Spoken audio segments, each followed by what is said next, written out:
엘리바스와 욥의 대화를 가만히 옆에서 지켜보고 있던 빌닷이 참다 못하여 대화에 끼어들어서 욥을 책망하기 시작합니다.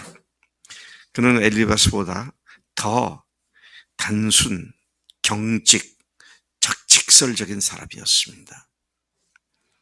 원리원칙주의자라고 말할 수 있죠. 별로 이렇게 바늘에 들어갈 틈도 별로 없는 그런 성격의 사람이었던 것 같습니다. 그에게서 오늘 이 말씀에서 발견하게 되는 두 가지 특징은, 첫째는 지극히 이분법적 사고를 갖고 있는 사람이다. 흑 아니면 백, 죽음 아니면 사망, 의 아니면 악, 이렇게 딱 도식화되고 또 아주 완전히 이분법적인 생각을 갖고 있는 사람, 그런 사람이었고, 또 그렇기 때문에 조언자로서 위로하는 그런 마음이나 생각들은 거의 작동하지 않고 있는 그런 사람이었음을 보게 되는 것입니다. 그의 논리는 그거죠. 순전한 사람, 20절에 순전한 사람입니다. 의인은 복을 받고, 또 저속한 사람, 13절에 저속한 사람 나오는데, 악인은 벌을 받는다. 재난을 당한다. 자, 아주 단순하고 경직된 권선징악 또는 인과응보 차원에서 그것에 의해서 모든 것이 기계적으로 돌아가는 그런 개념을 갖고 자기를 생각하고 다른 사람들을 판단하고 정죄하는 그런 아주 전형적인 기계론적인 이런 인물이었음을 보게 됩니다. 자, 그래서 그는 욥의 경우는 지금 극심한 질병에 걸려 있잖아요. 아파서 죽을 지경이고 차라리 죽는 게 낫겠다. 고통을 시름 가운데서 고통하는 사람에게 엘리바스보다 더 매몰차고 매정하고 가혹하게 정죄하는 정죄자로서 역할을 지금 하고 있는 것입니다. 자, 이러한 태도는 결과적으로 어떻게 됩니까? 욥과 그 세 친구들을 더욱 심각한 대립과 격론 속으로 끌고 들어가는 그런 상황을 연출하게 된 것이죠. 자, 빌닷이 뭐라 그랬길래 이렇게 평가되고 있는가? 빌닷이 한 말을 한번 들어보겠습니다. 2절을 보니까 내가 어느 때까지 이런 거칠고 험악하게 불어 닥치는 바람처럼 말하겠느냐? 네 말이 마치 광풍 같구나. 그렇게 험하게 말을 하느냐? 이제 이런 말씀이죠. 전능하신 하나님이 어찌 정의와 공의를 굽게 하시겠느냐? 네가 그렇게 말한다고 하나님의 정의와 공의가 달라질 줄 아느냐? 자, 이런 말과 함께 그는 못할 말을 합니다. 뭐라고 말을 합니까? 네 자녀들이 범죄해서 이런 거 아니냐? 욥 본인의 문제로 고통을 당하고 있는 욥에게 가족 문제 때문일 것이다라고 그렇게 매몰차게 몰아붙이는 빌닷의 모습을 보게 되는 것입니다. 빌닷이 이런 말을 할 때는 욥의 자녀들이 죄를 졌다는 사실을 알고 확실히 알고 얘기를 한 건가요? 얘기했을까요? 아무리 생각해도 추측한 얘기고요. 추측한 것을 단정지어서 말하고 있는 그의 경망스러움을 여기서 볼 수가 있습니다. 여러분, 오늘 우리도 조심해야 돼요.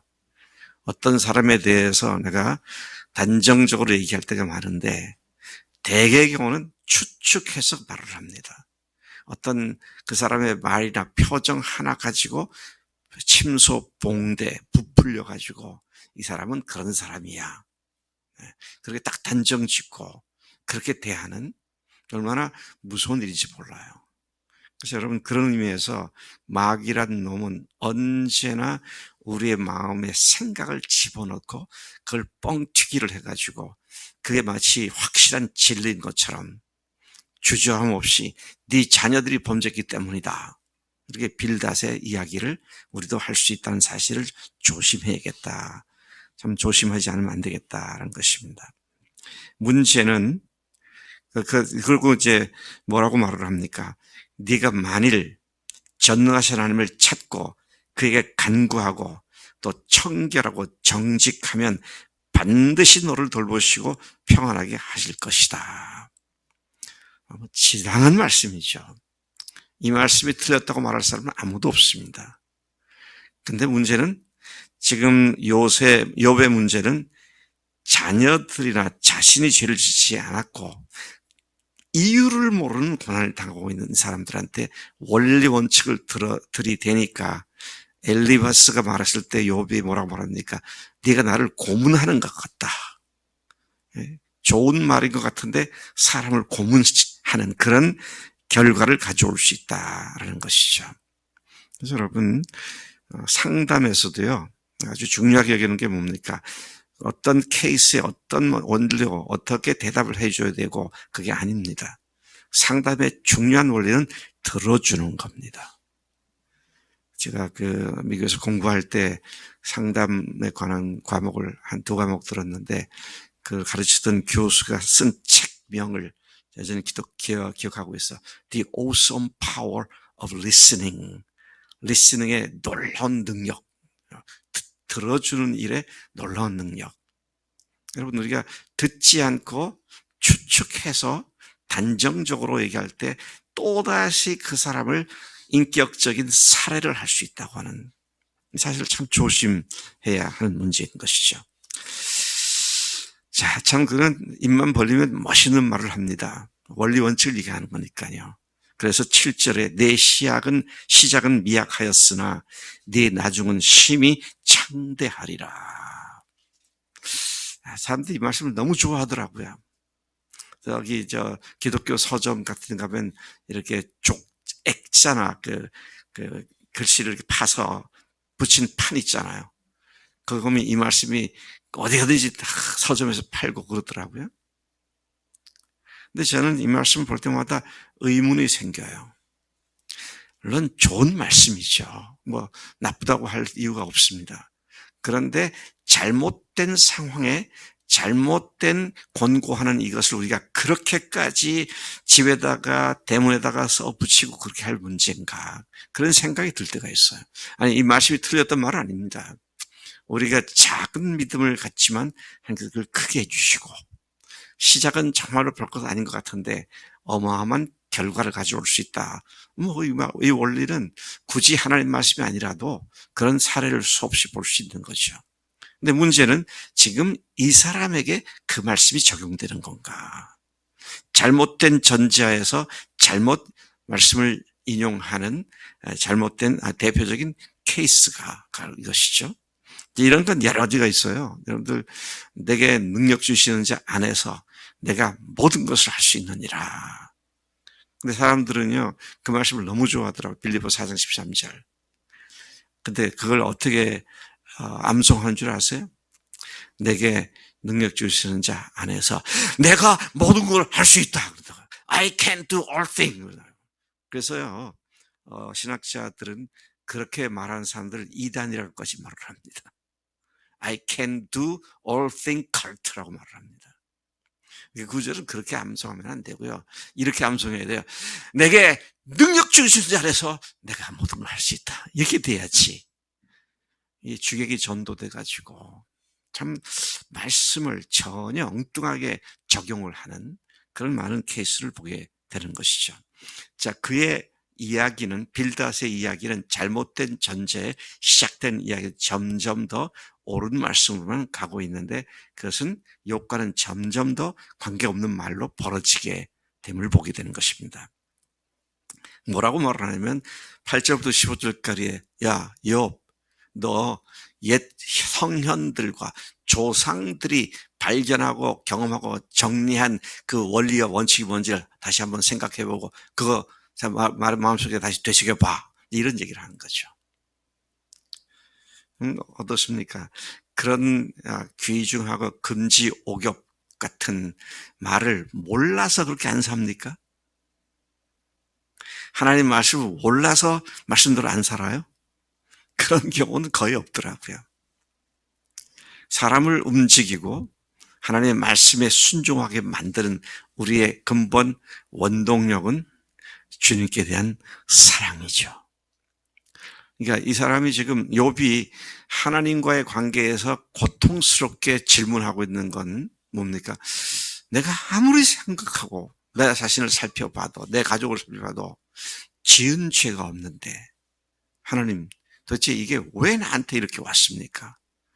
그런데 갈수록 더 상황이 악화가 되니까 그가 죽겠노라고 차라리 죽는 게 낫겠다고 이렇게 비명을 지르고 있는 그 상황인데 해결할 수 있는 능력을 갖도록 도와줘야 되는데 원리 원칙을 얘기하니 엘리바스가 말했을 때 반응한 것처럼 너는 나를 고통을 더 해주는 자고 내 상처를 더 후비는 자밖에 되지 않는다. 참 우리가 좋은 동기로 다른 사람을 섬기겠다는 동기로 좋은 말을 인용해서 얘기한다 할지라도 그것이 그 사람에게 약이 돼야 도움이 되는 것이 그 사람에게 독이 된다면 빨리 멈추고 내가 이 사람을 정말 제대로 사랑하고 있는가 이 생각을 다시 해야만 하겠다는 것입니다.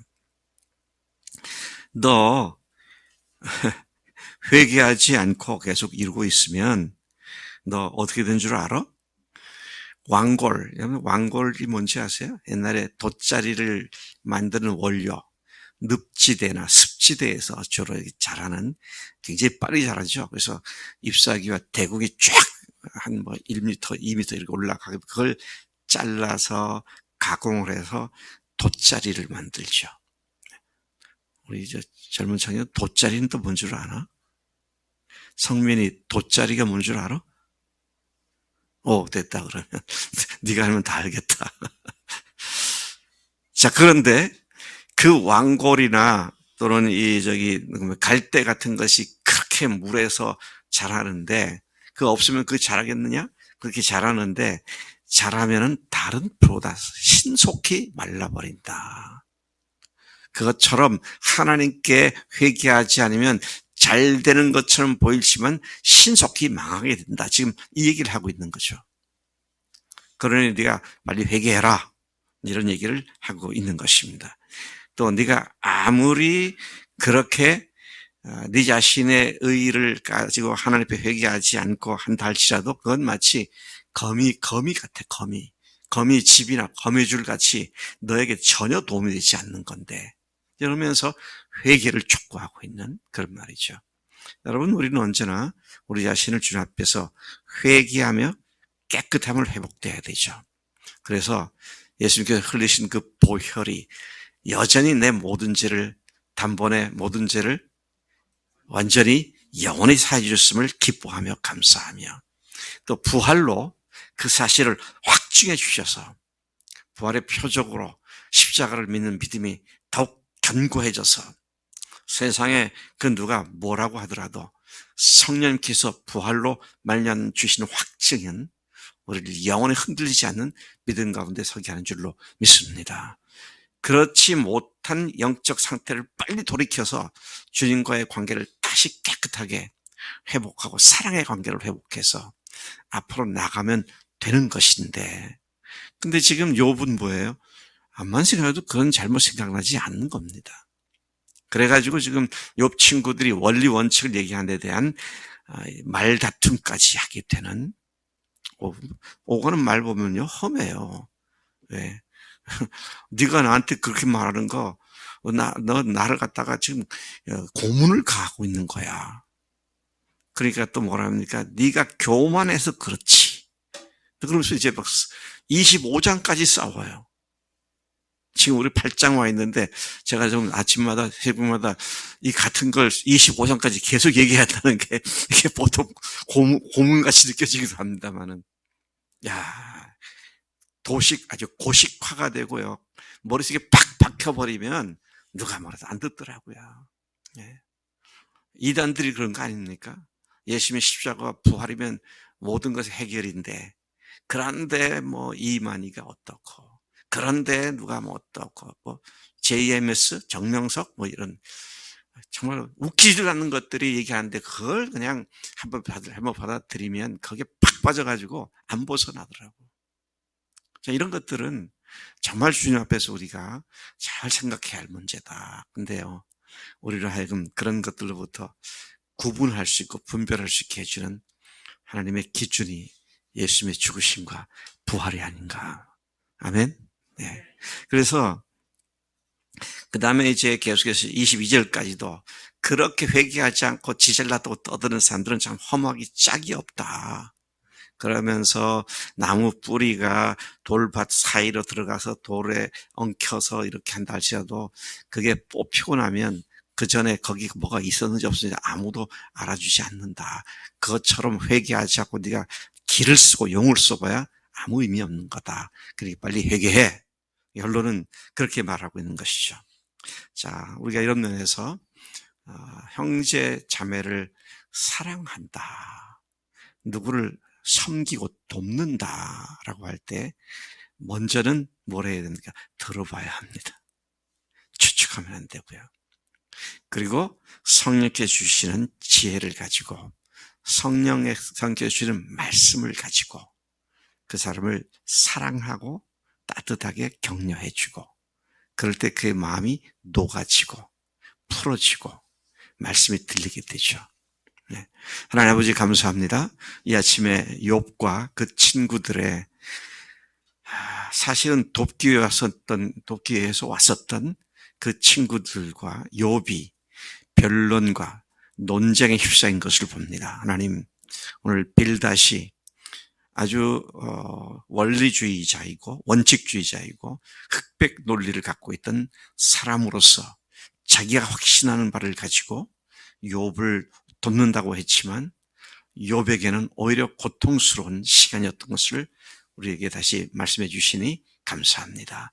저희들이 누구를 돕는다고 한다 할지라도 그 사람의 말을 먼저 잘 듣고 그 사람의 입장을 동정심을 가지고 같이 아파하며 같이 기뻐하며 그리고 그 사랑 가운데 그의 문제를 성령께서 보여주셨을 때 그 문제에 적합한 참으로 여름, 가을 타작마당의 얼음 냉수 같은 하나님의 말씀으로 그들을 잘 돕고 섬길 수 있도록 지혜와 명철을 더해 주시기를 하나님 원합니다.